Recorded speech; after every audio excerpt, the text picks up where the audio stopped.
Never come back again. It's got a death curse. Drop. Jim brought something to my attention that I want to talk about. Apparently, the Jason universe is going to be at San Diego Comic-Con. This is from IGN. IGN can exclusively announce San Diego Comic-Con's Jason Universe panel, which will take place Friday, July 25th, and will be a celebration of the Friday the 13th 45th anniversary that's filled with exclusive first looks, multiple stand-out giveaways, and dive deep into Jason's blood-soaked history and what's lurking ahead. And then we got this other right here that says, and this was the description that Jason Universe has, San Diego News, don't miss our celebrating 45 years of Friday the 13th panel, July 25th, Friday at 5:30 p.m. The room, who's all going to be there? Judson Scott, Atomic Monster, Blumhouse, Mondo News, Sweet Revenge, filmmaker Mike P. Nelson, Rockford Road, plus San Diego 2025 exclusive poster, Spirit Halloween mask, and Jason hat giveaways. And stop by the NECA booth and check out the new Tom Savini Jason figure from Friday the 13th, the game. Read more here. What are we even talking about? Yeah, You're telling me you're selling Savini Jason the toy? it seems like it's coming. Yeah. And then, boy, I gotta unpack this. This was way so much to talk about. Atomic Monster and Blumhouse was there. Has it been announced that Atomic Monster, Blumhouse were doing a Friday the 13th? I don't know. Are they involved in the show? No, that's A24. Yeah. I think they're going to announce a new movie. Yeah, it seems that way. Oh my Lanta! If Brooke was here, that's what she would say. Huh. What do you take away from this? What do you feel? Like, obviously, the news about Blumhouse being a part of it, the Savini toy, all this is making me feel all kinds of feelings in my pants, if you will. Oh yeah, I mean, Mondo's doing a poster, which they do high end posters. So good. So I mean, anything like that, and then Spirit, we're going to already get the mask. Right. I mean, that's good because it shows support. It shows that we're going to get some support in not just the movies or shows or whatever, but in the collectible end as well. Right.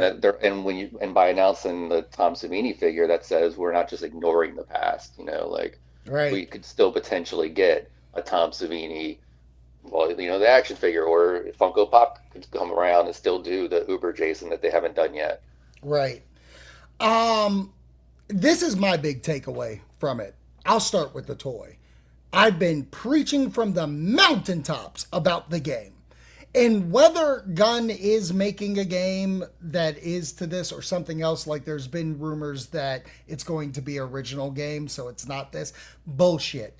I think in some way, form, or fashion, that remaster is happening, and this toy says it all. You don't go back to the game to make the figure if something about it isn't like progress. Do you understand what I'm saying here? Like, for perfect instance, those Prey pop figures that we saw. Right. They're making it because Predator is on the rise with, they just released the Killer of Killers, and she's in that at the end. Spoilers for Predator, Killer of Killers. But like that world is still continuing. So why wouldn't you say, well, fuck it. Maybe we're going to make this toy that everybody wants, because guess what? He'll be available to everybody when we remaster this game.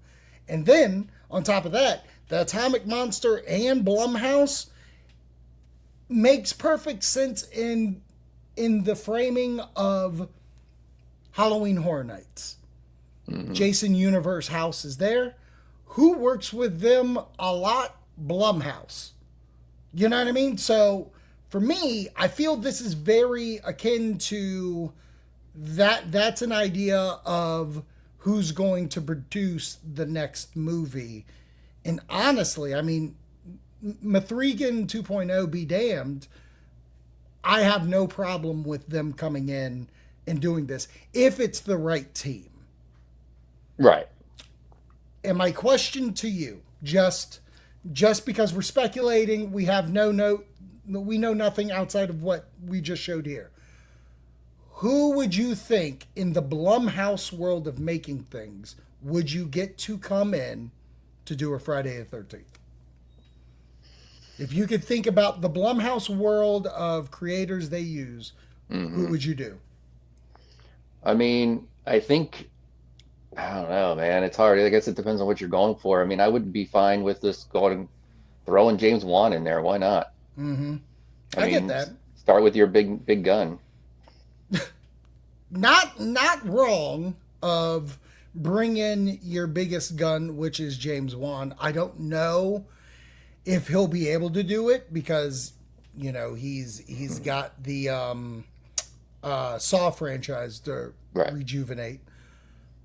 I'm only saying this because it's the first thing that came to mind, and there seems hints to kind of playing with Forrest in their next movie, and I have no problem saying this.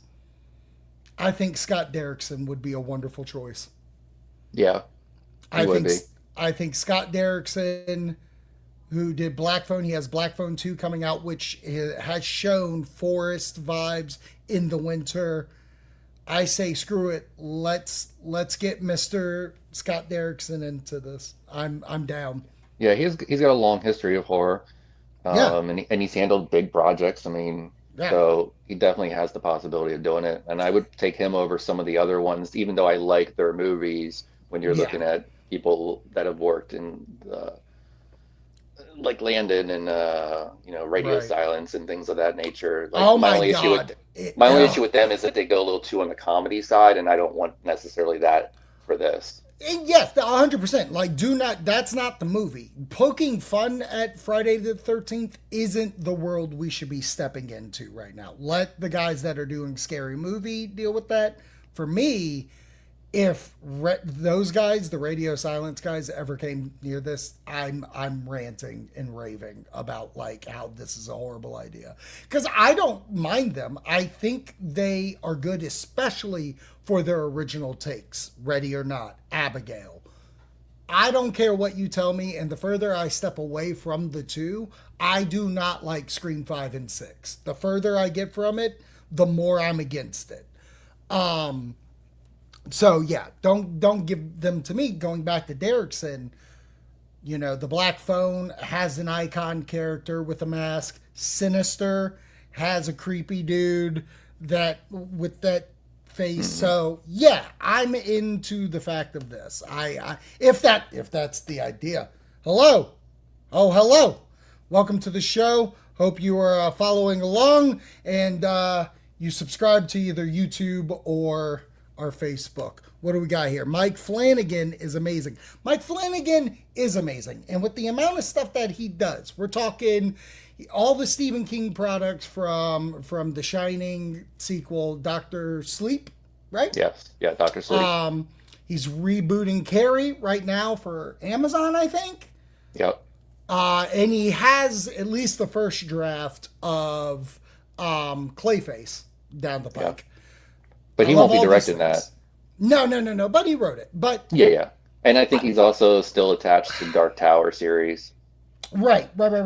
Yes, that's correct. And I think he could direct, or he's going to direct that. The thing I'll say about Mike Flanagan, and I do not mean this in a bad way for the property, I'm just putting it out there.